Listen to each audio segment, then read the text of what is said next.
Hey class, sorry about the late start today. Let's pick up where we left off and we'll cover prim and Kruskall's methods for generating spanning trees from graphs. Okay, so we'd said that we were going to do this in Java, so uh, the in my mind the default IDE for that is going to be Apache's NetBeans IDE. So I'm using 12.1. So you go to new project, Java with Ant. So Ant is an automated build agent, but we don't need. Um, well, I imagine it streamlines the process of compiling and linking and everything, and executing and debugging and so forth.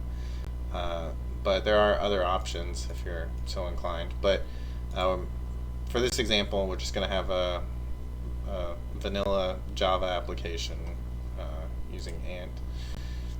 And then you specify where you want the project to be located. This one, we'll just call it spanning trees because we're going to view both examples. We're going to reuse the code to generate the graphs. So remember, a graph is a collection of vertices and a collection of edges, so we'll need at least three classes, and then we'll act on the graph to generate the binary tree, or sorry, not the binary tree, to generate the spanning tree. And we'll have a main method that we run everything from. Okay, so let's go ahead and create this.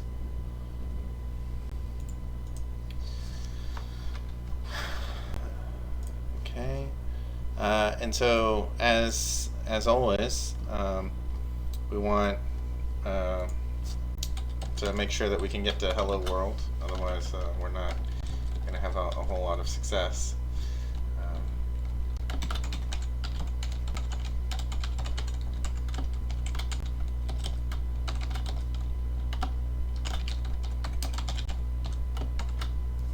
Okay. So we compile and ran. A few exclamation marks to make sure that it's updating each time. Perfect. Okay, so we have an environment that we can work against. So now we need to generate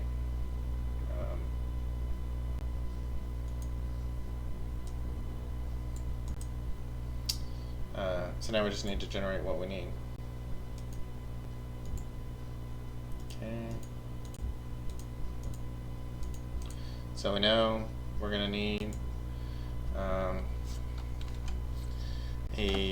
an edge class.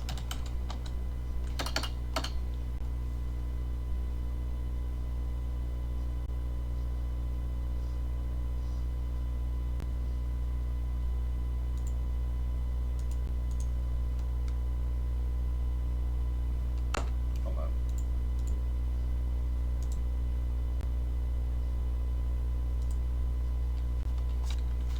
Okay. So yeah, edge should be edge.java. Okay, it's in our spanning trees package. Directory, everything matched up. Okay.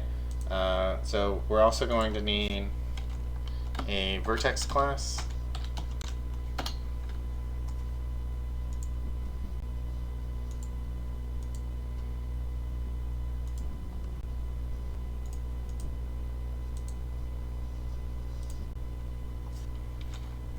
And a graph class. Okay. So should still compile and run. It does, so we haven't broken anything. Okay, so we're going to need to define a vertex because the edge connects vertices. So let's start there. So just like when we were using C# and we declared namespaces, in Java they're called packages, and it just sort of defines what code lives together. In case you have a vertex defined in, like 1,000 different packages, this tells you which package your vertex is referring to. Okay, so in C Sharp, we the convention was to declare the namespace right before the class definition, but now we declare the namespace or the package at the top, and then we import our libraries. And these were the using directives in C Sharp. And in JavaScript, they are the npm packages that we're using. Okay, so a vertex is fairly simple. So before we had read-only private class variables, but now they're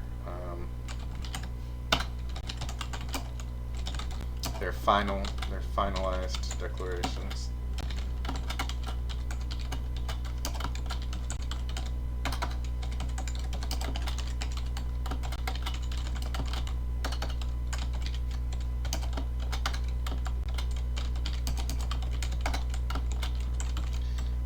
Okay, so you'll see that it's complaining a little bit about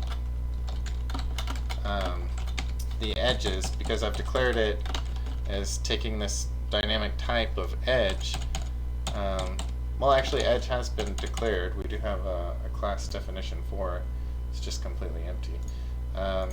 So we're getting away with that. So then what are these complaints about? It's never read. Okay, well, that'll take care of itself. Okay, so vertex is going to be fairly simple. We just need to provide, so the constructor allows us to say what our edge name is. So either we'll use the convention of giving it some number or some letter for the naming the vertex. And then also there's a subtle thing here. In C Sharp, the convention was to put the brace in the C style syntax, but Java and JavaScript follow the convention where the opening brace comes on the same line as the method signature. Okay, but it'll compile either way. Python, the white space actually, because Python and Go try to minimize the amount of just repetitive characters or what can be seen as unnecessary if you follow certain conventions.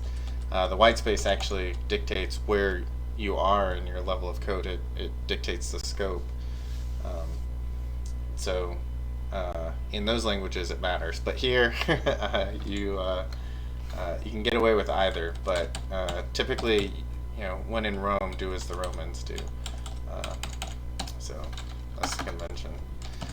Okay, so public void, and now we give ourselves the way to add an edge.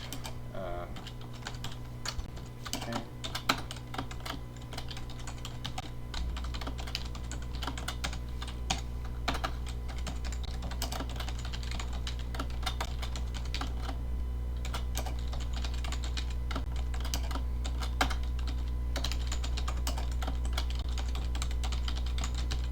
Okay, and then an iterator is a special type of function that you can use in a loop, and it'll get you the next instance in a collection.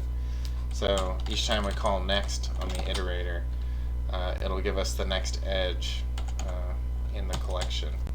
And really, we're just forwarding that. We're forwarding that from the array list that we declared. So this type has the loop-friendly iterator, which declares that it's an iterable object, something that you can loop over.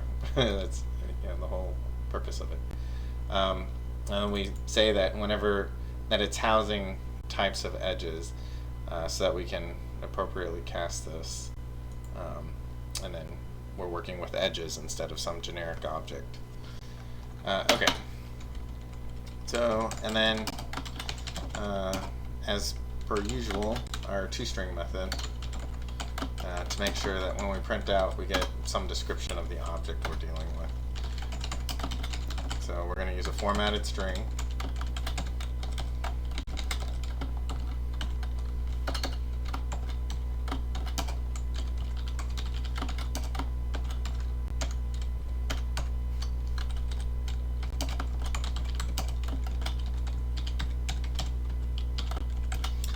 Okay, so this indicates that we will make a string substitution, and this indicates that we will make a digit substitution, a numerical substitution.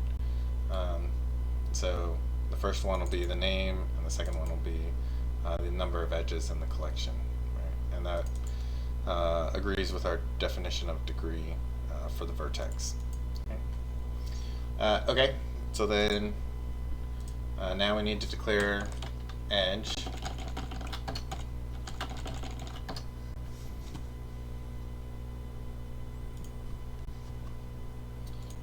And this one has a little bit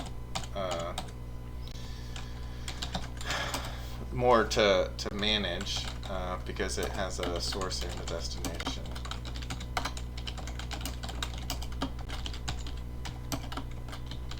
So even in undirected graphs, the edges are still going to have two sides. And so it's arbitrary which one we end up calling the source and destination if it's undirected. But end A and end B, it's just as interchangeable as source and destination. But the latter, it's a little more intuitive. Okay, so our constructor gives us these immutable values of name, source, destination, and weight, because we're dealing with a weighted graph. And then we want to indicate that this actually does throw an exception, because we're going to do some validation of the inputs. So if the name is empty, we throw it out. So in such a case, we throw an argument exception.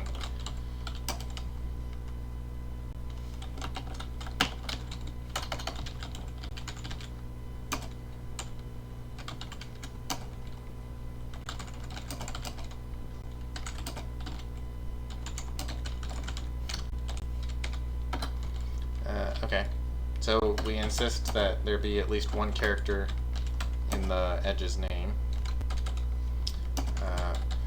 And then we also verify that we're dealing with non-null source and destination. So again, we'll throw an exception if that's not met.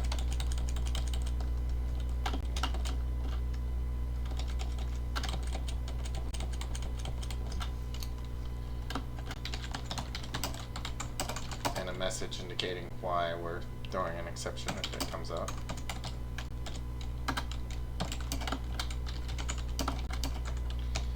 And then the weight has to be strictly positive. So if it's less than 1 and it's an integer, then it's 0 or below. So it's non-positive, and that's unacceptable. So the weight must be strictly positive.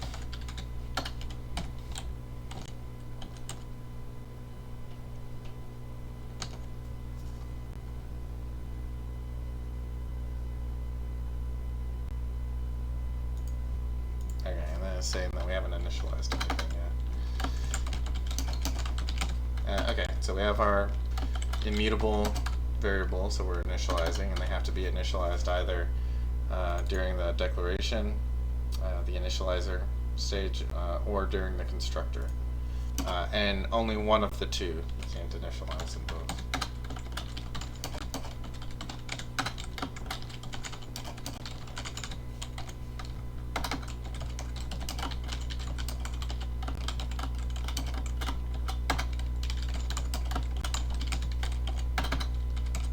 Okay, so now we expose these values through getters, so it can't be changed, but we can get a record of what it's holding inside internally. There's a window to it, the getters.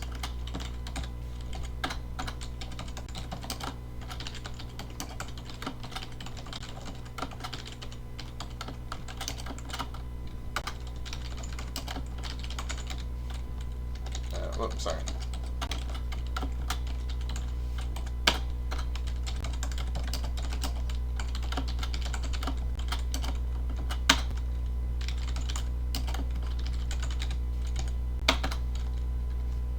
Oh, and there was an attribute I should have put on the other one.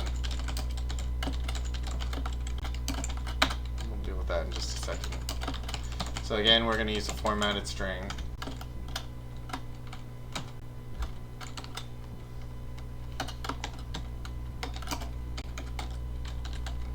And we'll indicate the name of the source vertex, the name of the destination vertex, and then the weight. And then we'll be kind to ourselves and end it with a new line character.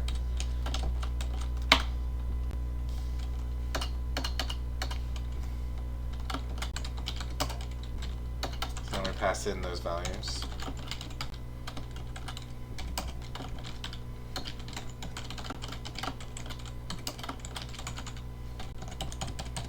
And then this is going to tell us, yeah, we have to add the override annotation.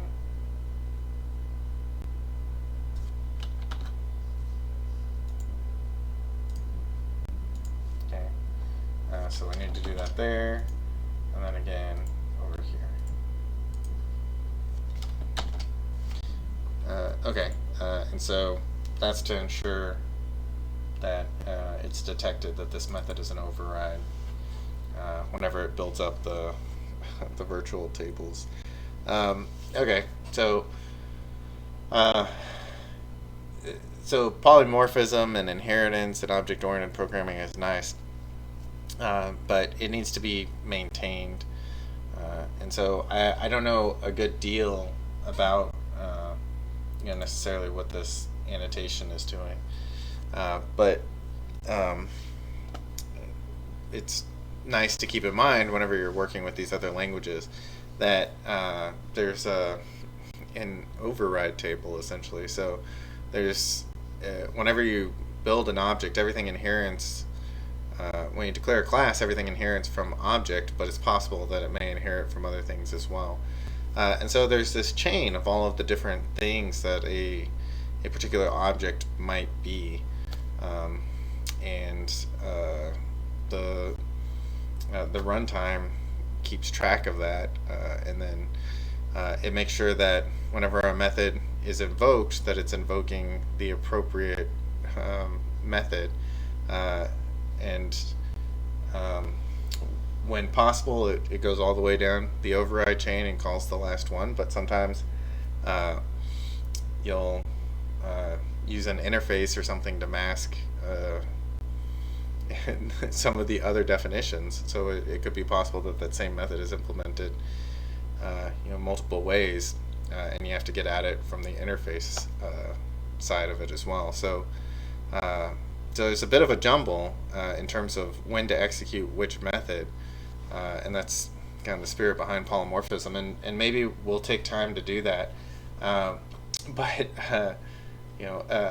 something that I think is more important to keep in mind right now than the trivia of what it's possible to do with a compiler in a modern runtime or a modern programming language. It can do a lot. It can represent a lot of different concepts, but your job is going to be keeping it as simple as possible. So it's important to understand everything that can be done. So you still got to put in the time to learn these concepts like polymorphism and working with interfaces and so forth, and then how that's all tracked, and what actually lets the runtime know which method should be invoked out of all of the different possible representations of that method. So it's important to understand that, but it's more important to structure your applications and your code in such a way that it's simple and easy to understand. So there's this emphasis on making sure that your code remains maintainable over time. So that's quite the tangent from just saying, well, we forgot the override or whatever, but the override is there to help with that larger problem of when do you invoke which method. But in general, as we go forward, I think it's important to think about the problems in such a way that that you keep solutions relatively simple. Having said that, you still got to learn the more complicated methods. It's uh, it's a lot about choosing the right tool for the job, but most often that tool is, or the solution that you'll come up with is the best solution is going to be the simplest one. So, okay, graph.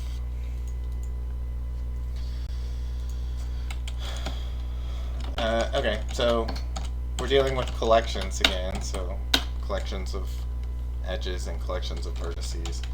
So we'll need to again import java.util, so we have access to the this time the hash map class. So hash map, it's sometimes called a dictionary. It's a key value set collection. We'll have one that keeps track of our vertices. And we're using a hash map rather than an array list because we're going to want to be able to look things up by their name. So we need a lookup table, which is another name for a hash map.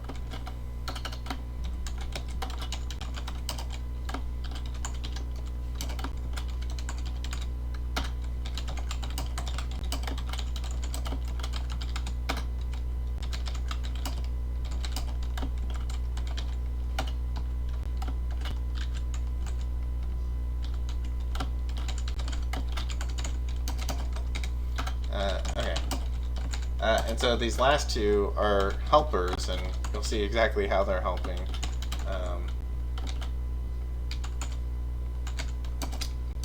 But for now, you'll just have to trust me that we need them. But the finalized ones will get initialized in the constructor.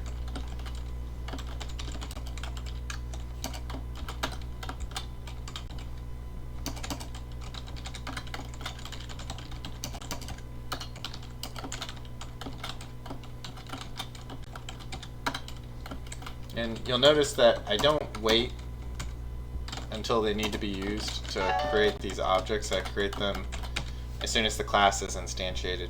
Because the concept of a graph, like, we are told that there's this collection. And so an empty collection is different from a null collection. So the collection exists, otherwise you don't have a graph. And because this is our representation of a collection, it should exist even if it's empty, as it is whenever we're initializing it. And it's just too much additional work. Beyond that, it's kind of ugly code to initialize it after the constructor has been called. So you can, in cases where it's extremely heavy to load, where you're loading it from a database or so forth. But here we're building it up, so it really should exist as soon as the graph is created or instantiated. Okay. So we provide ourselves with the means to add a vertex.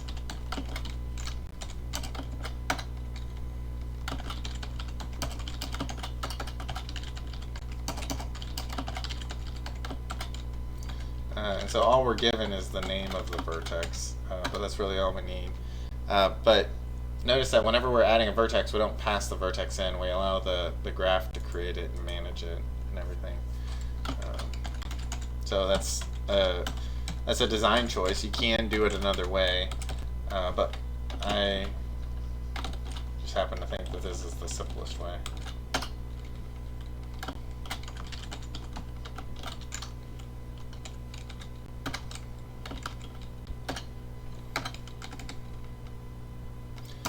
And then as we go, whenever we do our toString method, or whenever we try and print it out, we're going to need to know what the longest name is, so that our matrix representation is formatted properly. It prints out nicely.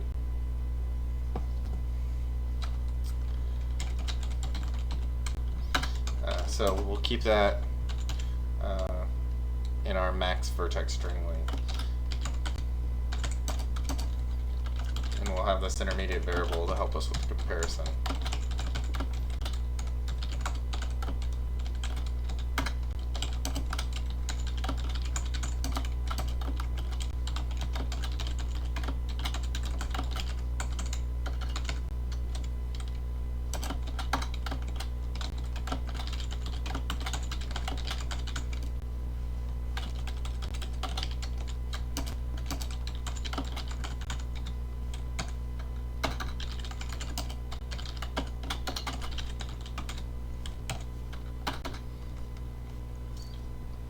Let's see.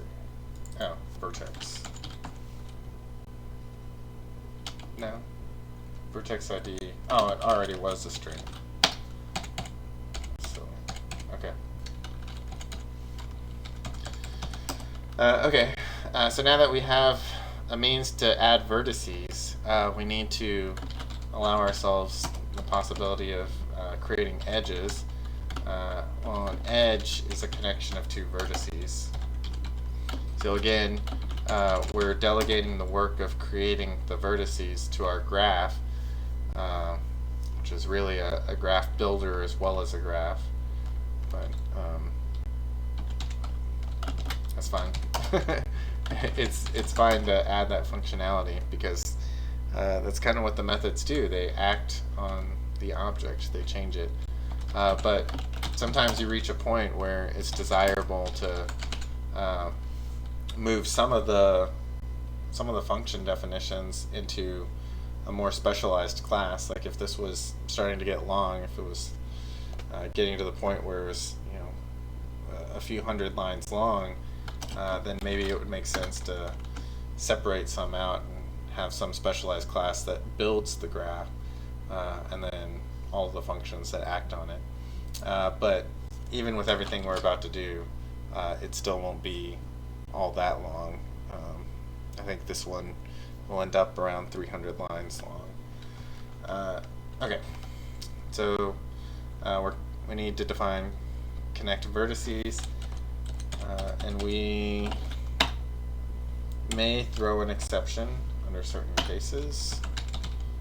So we need to declare that this function throws exceptions, so that anything that consumes it has to handle that type of exception. Okay, so the first thing we have to do is make sure that the vertices that we're referring to have already been added to the graph. Otherwise, we're going to need that exception. So we make sure the source is defined and the destination is defined. And then we come up with some clever new name for the edge. And it'll be a little less clever than advertised. Okay, so string substitution at the beginning, separated by an underscore, and then again at the end. Okay, and then we have the two IDs, so vertex A underscore, so it'll look like this, A underscore B, right? That's fine. I think that's a good edge name. Okay, so then that'll be our edge ID, or the name of the edge. Now we need the instance. So we call the constructor, we pass it the name of the edge, we pass it the source vertex, the destination vertex, and the weight. And the weight was passed in up here as a function parameter. Okay, and then for our own benefit, we have a reverse ID.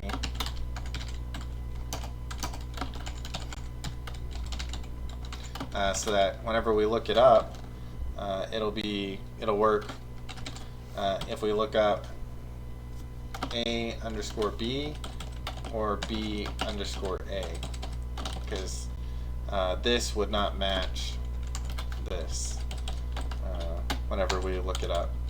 But we're going to add the same edge twice, but in both directions. That way we can make sure that the edge hasn't already been added, and that whenever we're looking for it, we can look. We don't have to look twice. The lookup will handle for us. So if we're given source and destination, we don't have to check both source and destination, and then destination and source whenever we're constructing the name. We can just look once. But either way, you have to deal with the problem in one direction or another whenever you have an undirected graph. Okay, so our helpful reverse name.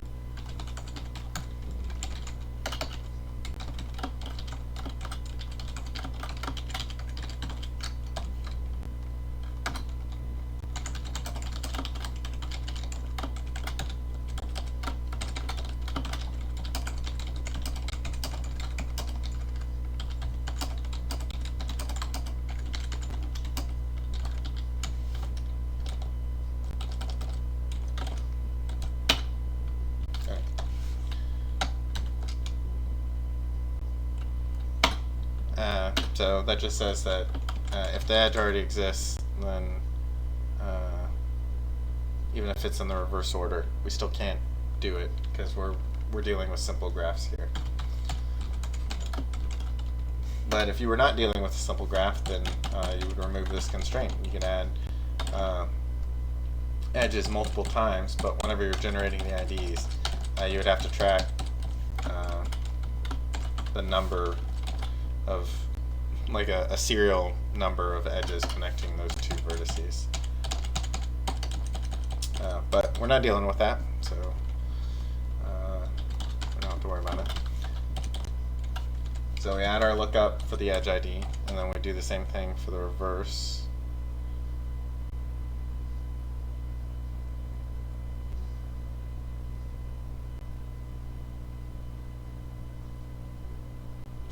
We should do the same thing for the reverse.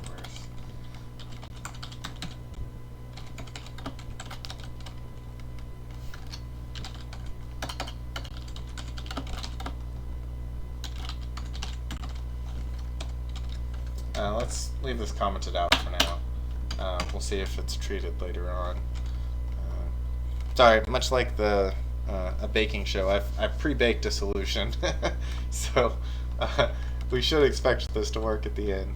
But we'll see if we have to come back and modify this later. Okay, so now we continue on.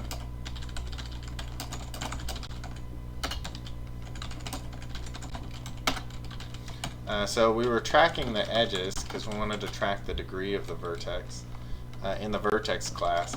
So now that we've created this edge that is adjoined to that vertex, we need to add knowledge of it to that vertex.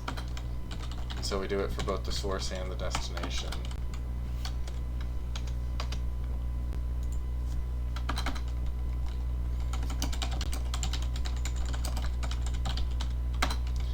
Okay, and then again, whenever we do an incidence matrix, we're going to need to know what the longest edge name is, so that can dictate how wide our columns are.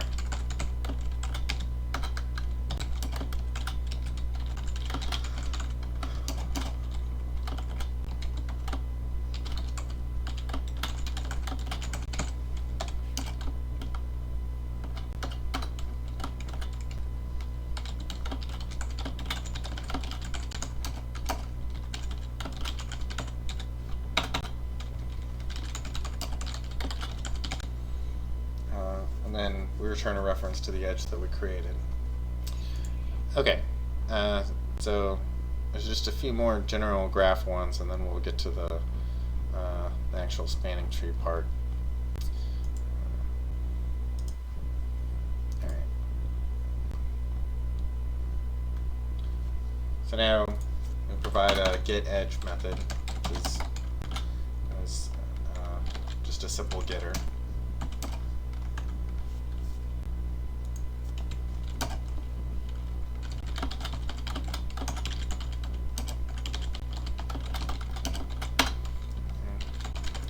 return that from the lookup using the ID.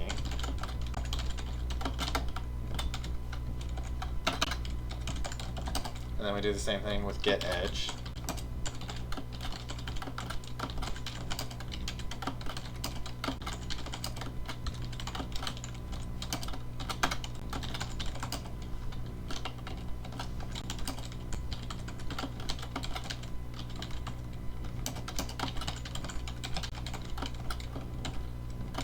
And this is what I was talking about and having to deal with the forward and backward.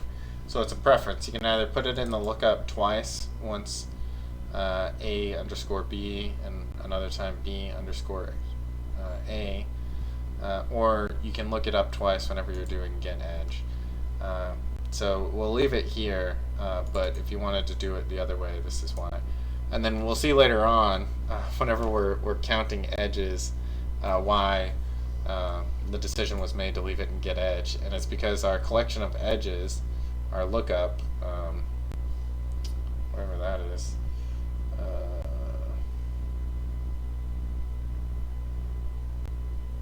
edges, there we go. Our collection of edges needs to be of the same size as our edge collection. So rather than dividing it by 2 to find out how many edges the graph has, if we deal with this problem of the undirected graph in get edge rather than here, then it coincides perfectly with the number of edges. So, but you know, these are design decisions. So as long as the program is correct, then it doesn't necessarily matter. But again, it's not just about getting it working. We want it to be something that's easily understood and intuitive. And so you have to weigh these things, these little details, as you go along. But none of it's all that bad. Okay, so now in the other direction.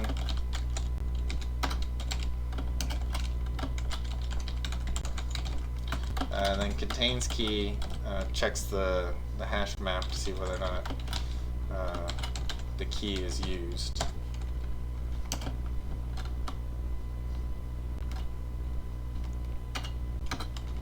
These are all one-liners.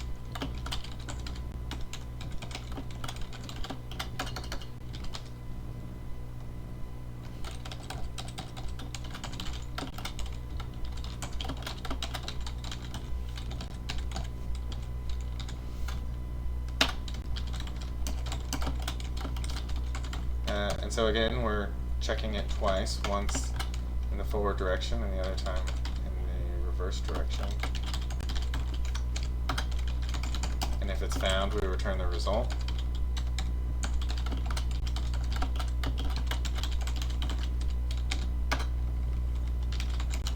And if not, we return null. Okay, so now our toString method is a little bit complicated by the fact that we have multiple ways to represent a graph in a printable format, in a string format. So there's the adjacency matrix and there's the incidence matrix. So rather than a generic toString, or perhaps in addition to that, we are going to provide these functions that tell you what you're getting. And allow you to choose between those two matrix forms. Okay, so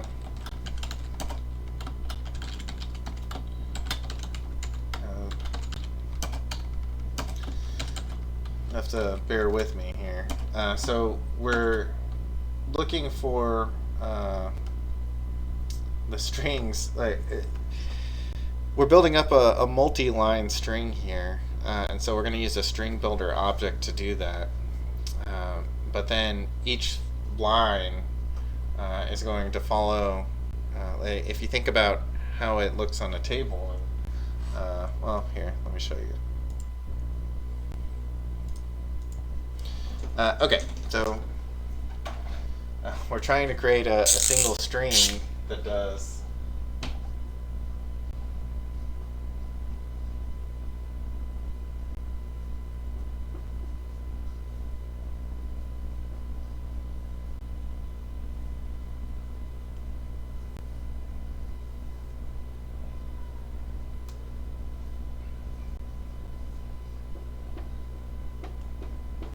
it does that. And so it's not immediately apparent how we're going to do that. So what we're going to try to do in this function, in the adjacency one, is to break it down line by line. So we want this. So we're going to first add a string that has white space, right? And then we get to this, right? And so then we're going to have the row of headers, or the column names up top, and the space between these is going to be whatever the largest name was. So we weren't guaranteed that we were getting just single character names. We could potentially have many characters. So we had that helper variable that told us what essentially the largest column name was going to be for just this reason, so we knew how many characters each column should take up whenever we're adding this string. Okay, so we have this one line, that's one string, and then we add a new line character, and then we come back in, and now we have this line.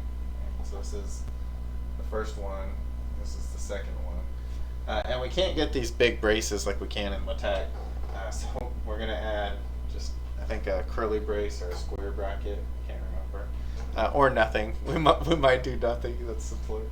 And then each one of these will be column formatted so that they all take up the same space, and we'll know in advance to make sure that we have enough space overall. So then this will be line 2, we'll add a new line, and so on and so forth. So you can see we have two types of lines. We have the header information, and then the headers for the rows, or the labels for the rows, are in the row itself, the row that has the actual data for the matrix, the actual entries into the matrix. So those are the two types of strings we're looking at. So as we go forward, that's what we're trying to do. We're trying to reproduce this. And it's a little more work than you might expect, but it should come out fine at the end. Okay.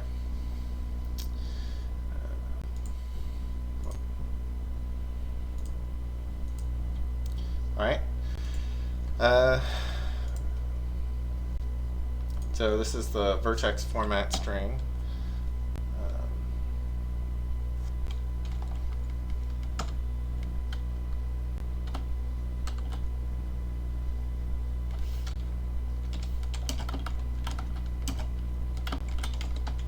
And this is that helper value to tell us the width of the columns, max vertex string length.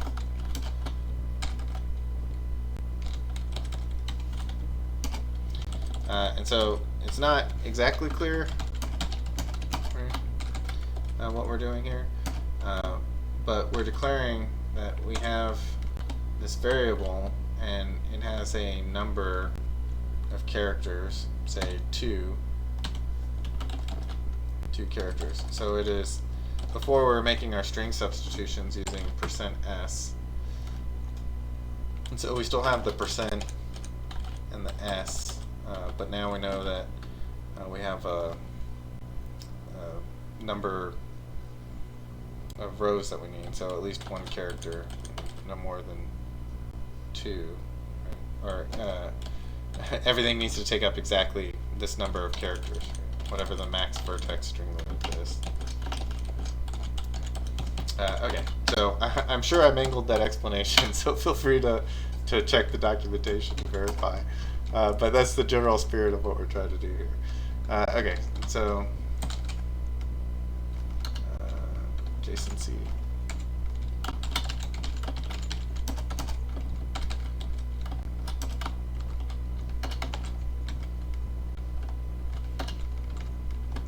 And then we're doing the same trick here.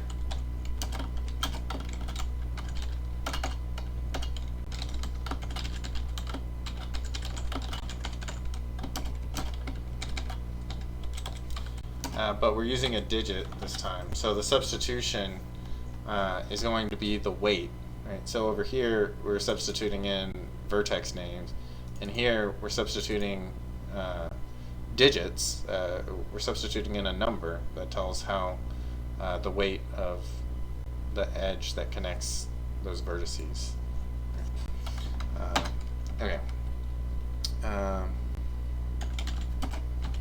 So we're using a string builder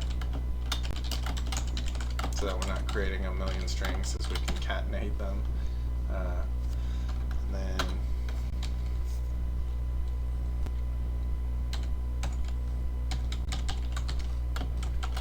so even before we print out the matrix, we want to label what it is that we're printing out.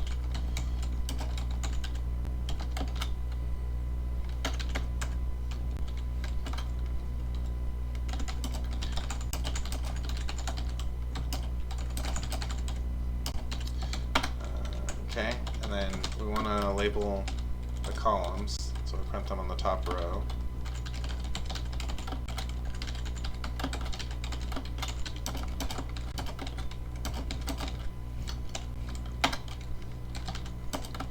And then the only way to do that is to loop over the vertices. So now you get to see how we use the iterator in a for loop.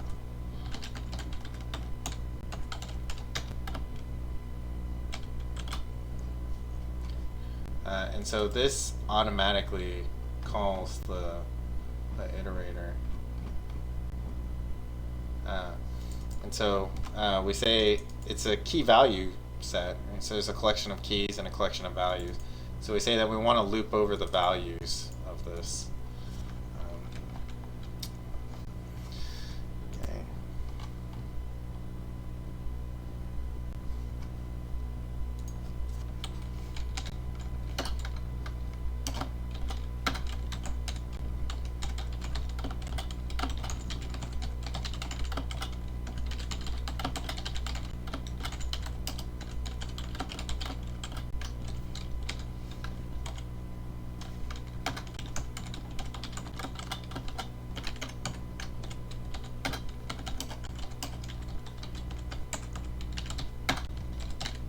Okay, and now we want to loop over again, but now we're filling out the rows. So this first one was to create the, you can see we're just adding spaces here.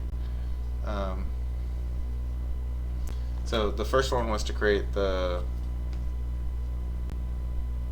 strings for the vertices, for the labels of the columns. And then the second one is to create the labels of the rows and the actual data of the matrix as well. So now we're going row by row. Hence the second looping. Okay, so we call it the source in our loop because everything goes source to destination, but it's the row number, so it's I, right? Okay, and then there will be an inner loop for the column number, so J.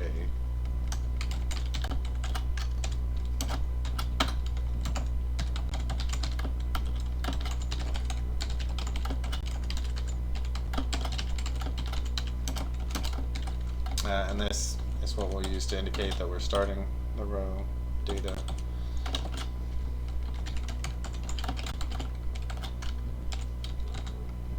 Okay, and now the inner loop.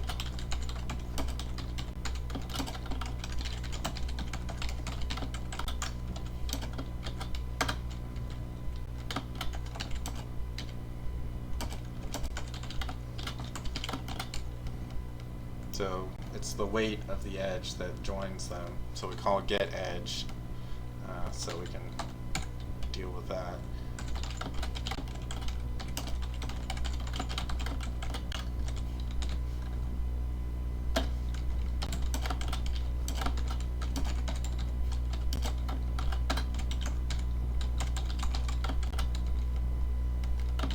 And if you don't like the name E, you can call it like current edge or something like that. E is kind of vague, but it also works because we're dealing with an edge, and it doesn't hang around for a long time. So the only code that has visibility of it can readily see where it comes from and what it is. So in that case, it's all right. But in general, more descriptive variable names tends to be better.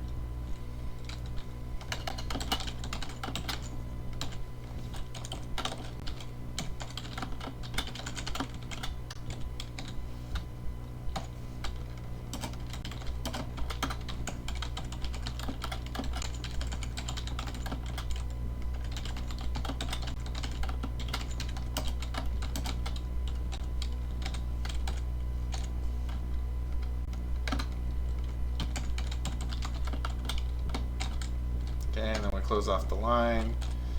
So that's our not quite big closing brace for the matrix.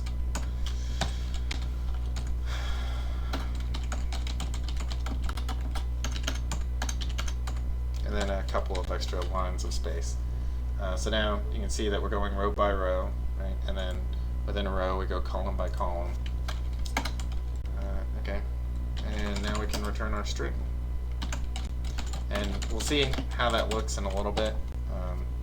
Hopefully we have enough time to set it up and then display what our matrix looks like. But I don't know if we're going to have enough time. Well, maybe. We might have enough time to implement the algorithms as well.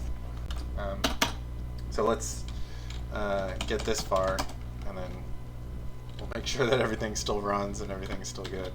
And then we'll come back and implement the spanning tree algorithms.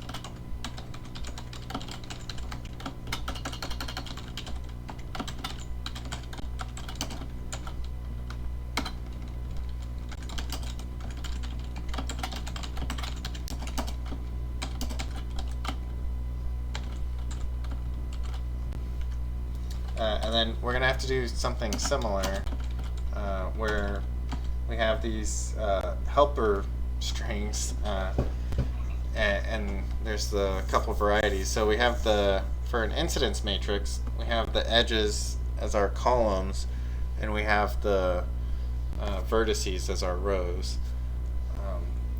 So now, because the edges are the columns, the maximum edge string length comes into play. But then we still have to keep track of the maximum vertex string length, so that the header information for the rows is appropriately formatted, so that leftmost column that says which vertex we're looking at has to be tracked as well. So it's a little trickier, but we'll get through it. Okay.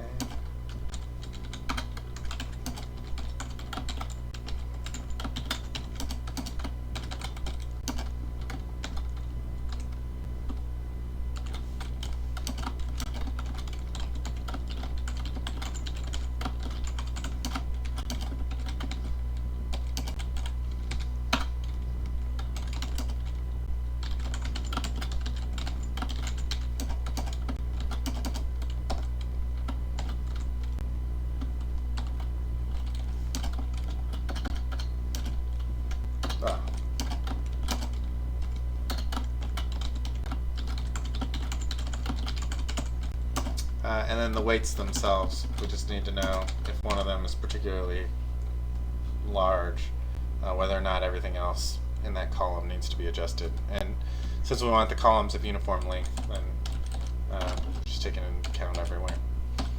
Okay, so again, we need a string builder.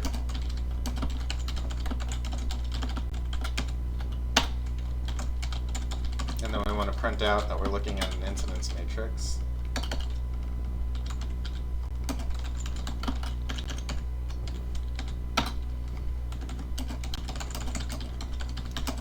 And then the header for the columns is the edge names. So I need to do that first, or before the weights and the rows.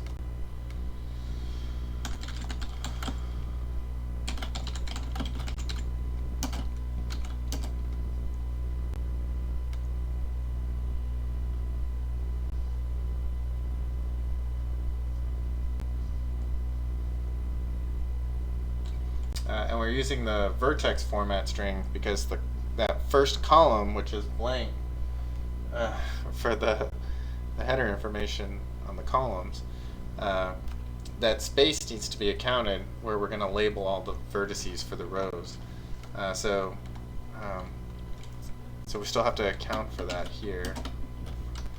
And we just take the string and we pass it just a space, a single character.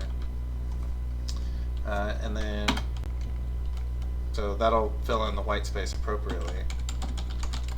And now we add in the names of the columns, the names of the edges.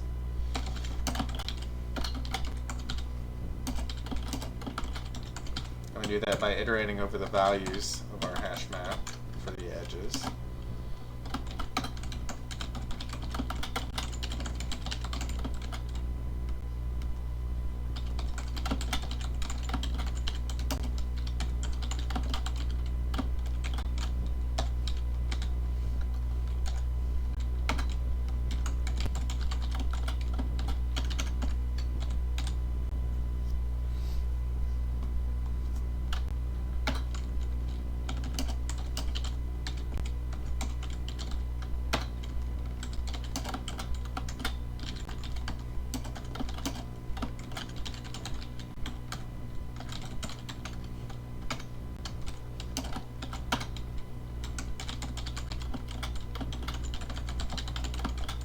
And now it's basically the same thing as before, where we're iterating over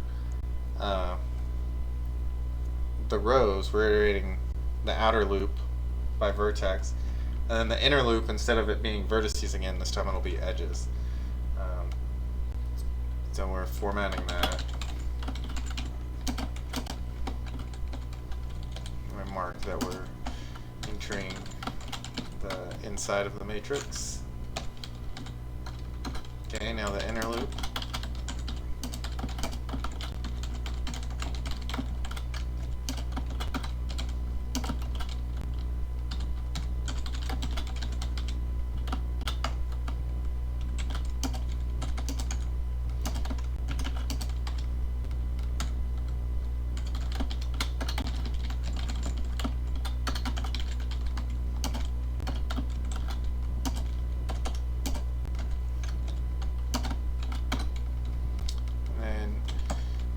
If the current row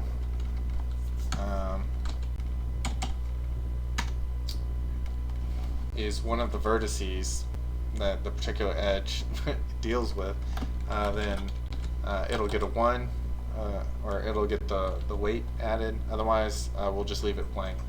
And it'll present more nicely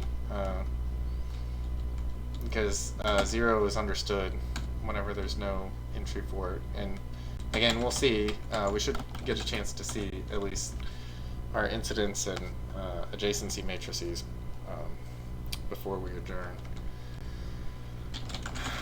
Okay, so our format string, which is a helper, so rather than doing this every time, we just have it in a variable. And then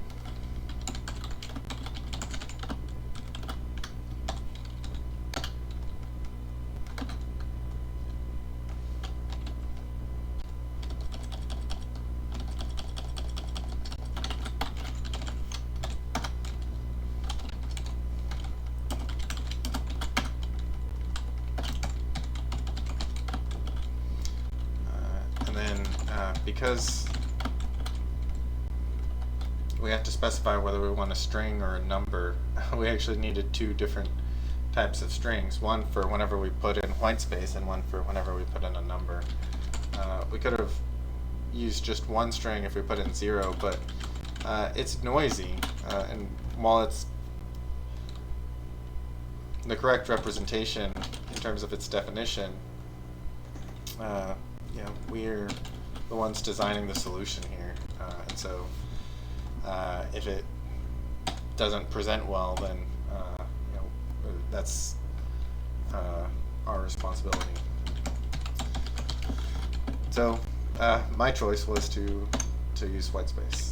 Okay, so we should be just about done here. We still have to set up the graph.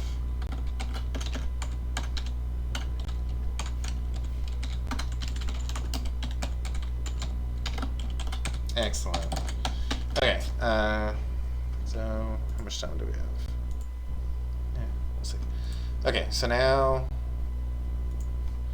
we go back to the main method. So everything we've done should compile, still works. Okay, it's wonderful.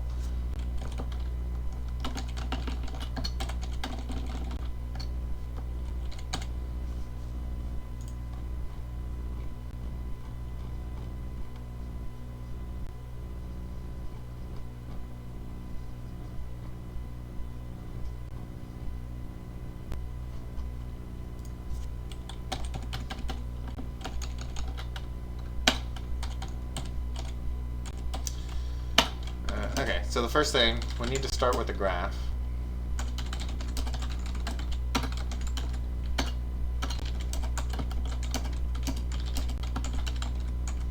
And we'll just name it G1.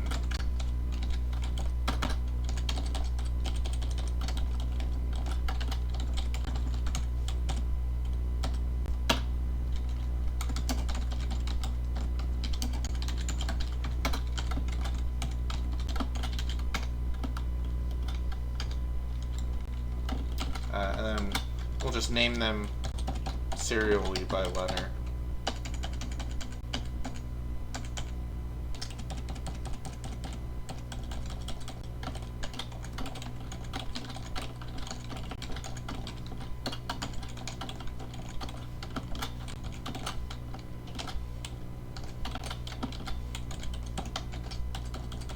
And one more. Okay. And then just make sure everything still runs. Okay. So now we're going to deal with our exception handling. So we had some methods, connect vertices, for example, that threw an exception. And so Java enforces that you don't have to deal with every exception, but you have to account for it. Either you have to declare that you're going to forward the exception that happened, or you have to catch it and deal with it in your function. So rather than change the main method signature, we're just going to deal with it in our function. So we need a try-catch block, even though we don't really expect to encounter any exceptions here. So at this point, we should be able to represent programmatically any graph that we want, any weighted graph that we want.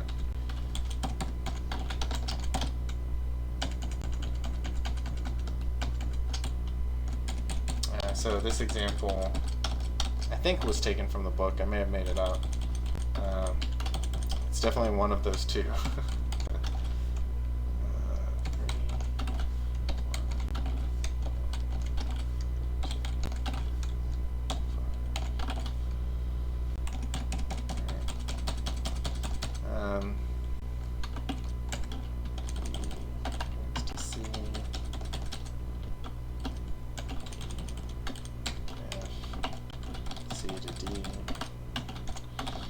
Sorry, this will take a moment while we set it up.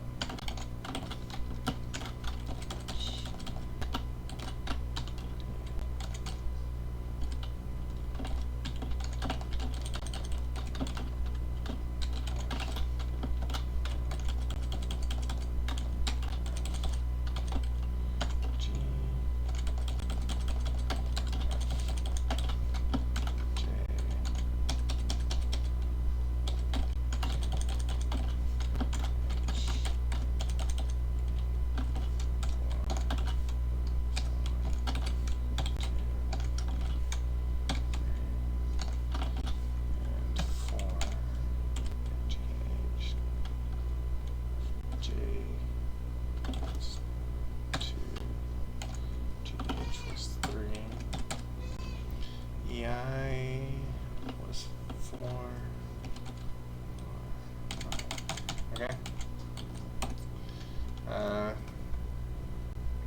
So there's a few more to go yet because we have a fairly large graph. So it's going to complain that we have the try block, but we don't have a corresponding catch. So we need to catch any exception that might be thrown. The only type we have to deal with right now is the general exception.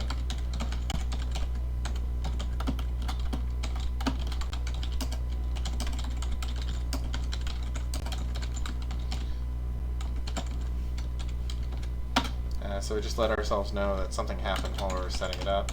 So it was a good idea to give yourself some indication of where whatever happened, and then as long as you're not printing it to some user, we need users, but we always have to treat them as potentially malicious. So we don't print too many details about error messages out to the user. We kind of try and mask that. But we do print it out to ourselves.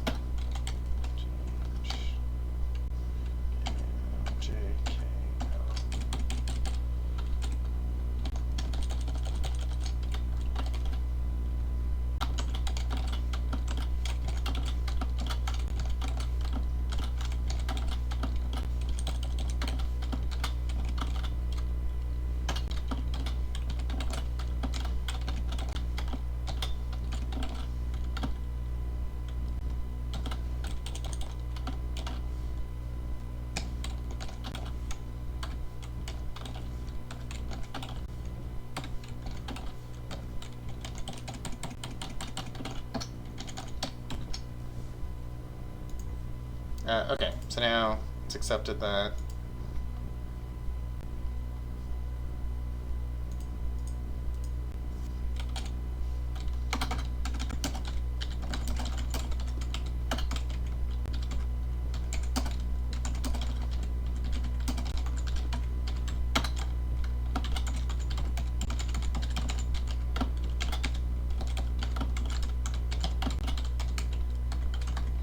So now we get to print these out.